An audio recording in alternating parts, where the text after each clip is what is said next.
So, good morning everyone and welcome to this conference on smarter waste regulation and pollution crime enforcement. As Willie said, my name is Calum MacDonald. I'm an Executive Director with the Scottish Environment Protection Agency, SEPA.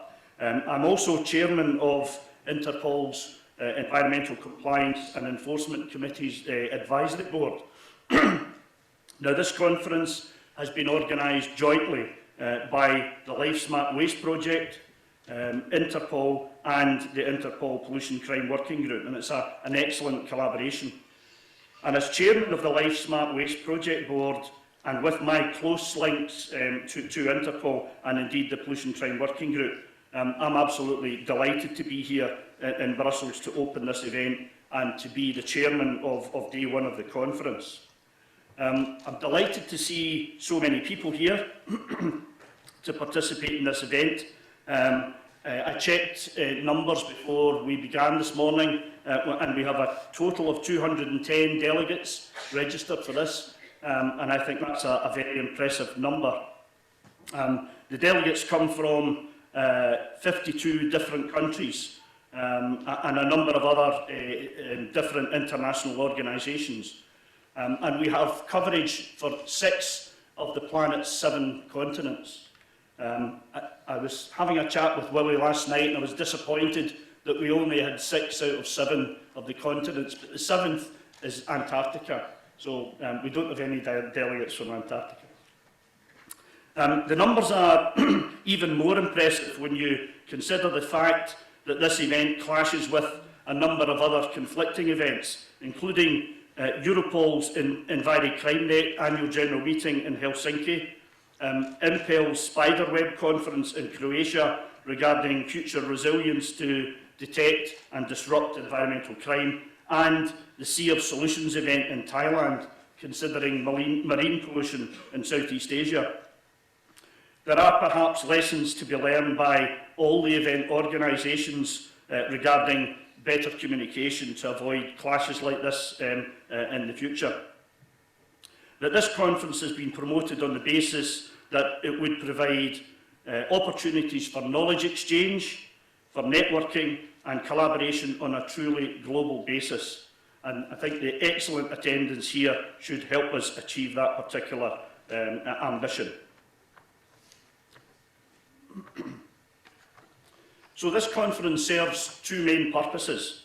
First of all, it's the final conference of the Life Smart Waste Project, and secondly, it serves as the 24th meeting of INTERPOL's Pollution Crime Working Group. We hope and indeed expect it to create opportunities for global collaboration, for networking and for knowledge exchange on pollution and waste-related crime. I hope that we'll demonstrate and discuss the findings and recommendations flowing from the Life Smart Waste Project, and we will discuss the work done by INTERPOL and the Pollution Crime Working Group in tackling environmental crime.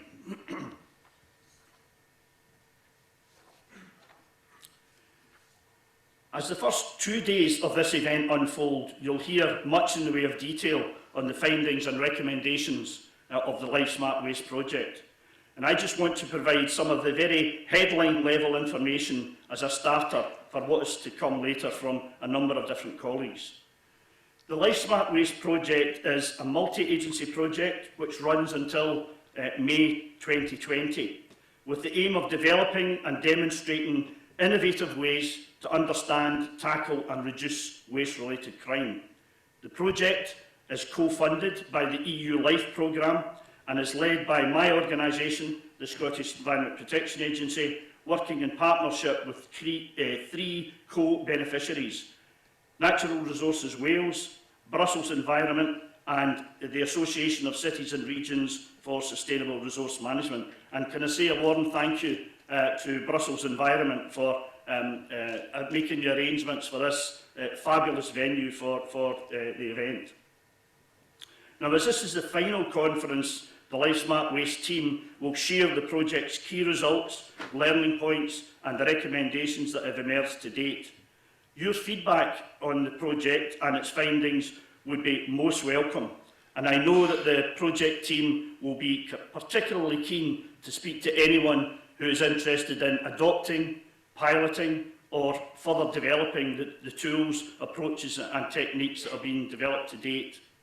Now I'm going to pause here and show you a short video featuring the Life Smart Waste Project Manager, Susanna Vrabkova, which will give you a little bit more of the high-level overview of the project. And hopefully many of you will have met Susanna as you came into the conference at the reception desk. So I'm just going to play this video now, hopefully.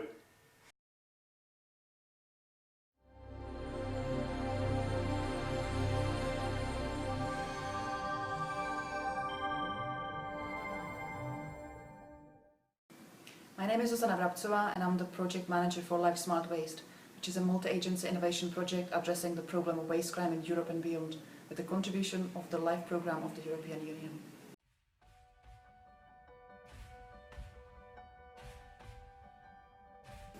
Waste streams that are of low quality and value or are difficult to treat persistently attract criminal activities, and waste crime is acknowledged to be a significant and serious global problem.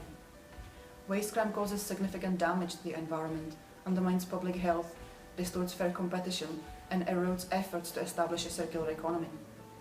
Waste crime takes many forms, including illegal disposal, fraudulent misclassification of waste, operation of illegal waste management sites, and illegal waste export. The illegal management of waste can potentially occur at any point in the supply chain. The illegal practices are ever-changing, not easily visible, and can involve serious organized crime groups. For environmental and partner bodies, there are big gaps in understanding how illegal waste markets behave and how to tackle criminal behaviour. This poses major challenges, but also opportunities for innovation.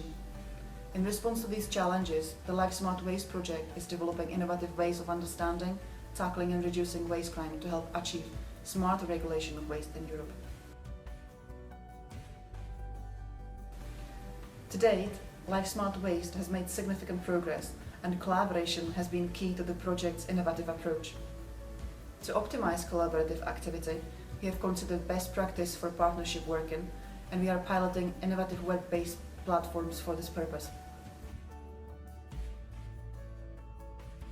We have completed a number of initial investigations to fill gaps in current understanding and to generate waste crime intelligence.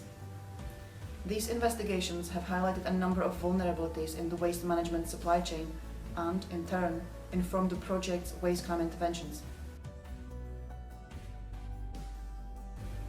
To provide a framework for choosing and designing collaborative interventions, we've developed an intervention design manual. This has been piloted in the project's 3 multi-agency interventions. The project's first intervention targeted illegal waste warehousing in Scotland. In collaboration with Crime Stoppers and a range of partners, the intervention helped raise public and industry awareness of the exploitation of rented warehouses and farm buildings for illegal waste storage. The project's second intervention targeted the illegal haulage of waste between national jurisdictions within the UK. This was achieved through high-profile multi-agency road checkpoints, visits to waste management sites, and a drive-out waste crime awareness-raising campaign supported by key industry bodies to highlight waste hauliers' duty of care obligations and the consequences of involvement in illegal activity. The project's third and final intervention focused on illegal waste brokerage. The project's intervention work has been underpinned by our research and development of a range of new analytical tools, approaches and techniques. We have developed and are piloting a financial risk assessment tool to help identify those operators and activities needing a more detailed appraisal as part of the waste management permitting process. We have investigated waste flow audit approaches that could potentially identify illegal disposal activity. We've piloted remote sensing techniques to help in the detection of both unknown and potentially illegal waste sites and different waste types.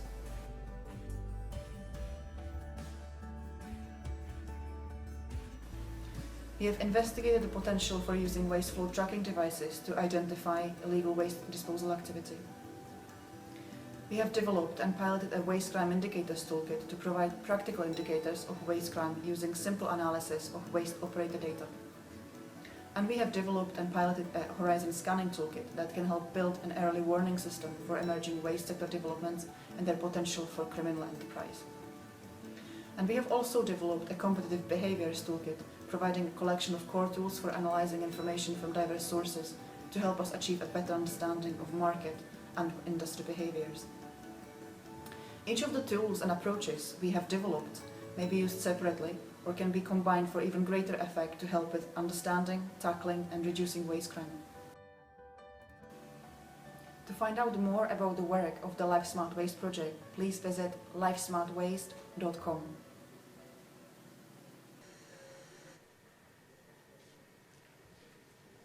So, thank you, Susanna. Could you just stand up, Susanna, and let the people see you? And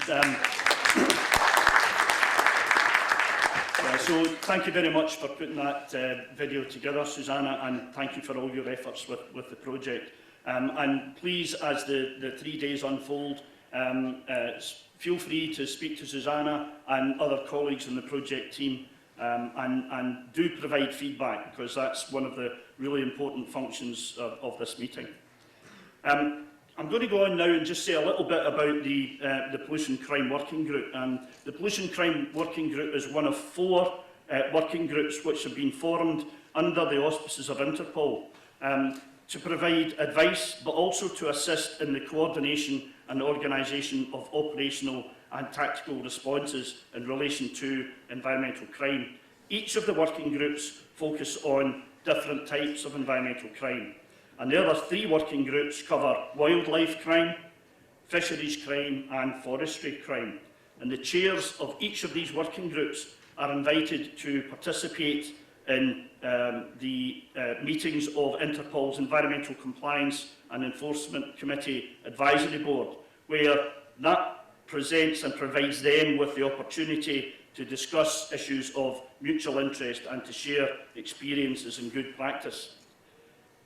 The Pollution Crime Working Group meets as a global network annually to discuss new and growing global concerns in relation to pollution crime, to share best practice in dealing with existing and emerging pollution trends, to plan joint operations and to develop plans and strategies for moving forward. I believe that the photograph that you see on the screen is of last year's annual meeting of the Pollution Crime Working Group, which took place in the Kruger National Park in South Africa, hosted by the South African government and my good friend Grant, who you will hear from a little bit later. I was fortunate enough to be chairing a meeting of the Environmental Compliance and Enforcement Committee Advisory Board at the same time and at the same venue, and I had the great pleasure of briefly attending the Pollution Crime Working Group to meet and address the group. And I'm very pleased to see so many of the Pollution Crime Working Group again here in Brussels, and you are all very, very welcome. So this is the programme for the next 3 days. It's a busy 3 days, and you'll all have a copy of this sent to you electronically, and there are some copies available out at the reception desk as well. I hope you can agree that we look forward to a very productive 2 or 3 days. And can I remind you that day 3 of the event is intended for the Pollution Crime Working Group and for law enforcement delegates only. I would encourage you all to participate fully during the conference. There will be ample opportunity for you to ask questions, provide feedback and make suggestions. I'd also encourage you all to make the best use of the networking opportunities that are here that this event presents. So please, by all means, reconnect with the people who you already know, but also make the effort to introduce yourself to people you've never met before and to widen the network of good people who are involved in tackling environmental crime. So it now gives me great pleasure to introduce the first speaker of the event and today's keynote speaker, Joe Brooks. Now, many of you in the room will already know Joe. Joe is the Deputy Chief of the Environmental Crime Section in the United States Department of Justice. And since joining that section in 2001, he has been involved in several significant prosecutions, primarily in the area of pollution crime. In addition to his management responsibilities, he also supervises the National Vessel Pollution Programme.